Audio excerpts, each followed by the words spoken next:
local of this planet that doesn't have any control whatsoever of their emotions and their impulses.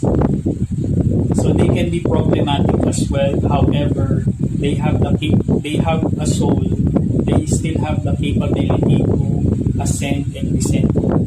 Okay, just I'm gonna put it in a context wherein most of you would understand in a Christian concept. They can ascend and descend in Jacob's ladder, like an angel can rise and fall.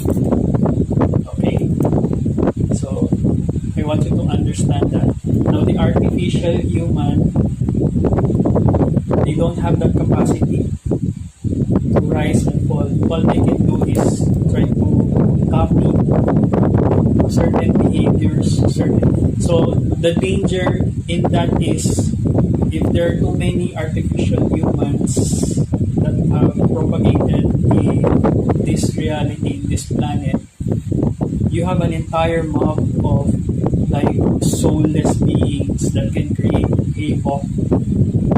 They can wreak havoc in this planet, and that is the cause for the alarm. Okay.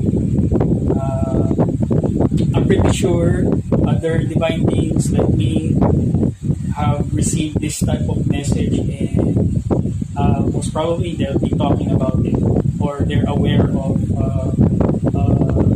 this message, because I'm not alone. There are other people like me who is doing the divine work, and who's already detached themselves from the matrix in order to look from the outside, looking in. Okay, so I'm hoping that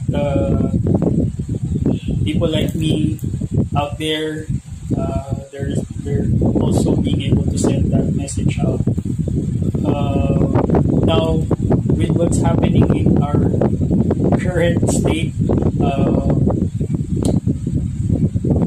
so our world is shifting. So the polarity of this world is shifting. In many ways, we're talking about society-wise. That's the immediate thing that we are able to witness. Consciousness-wise, many are already transitioning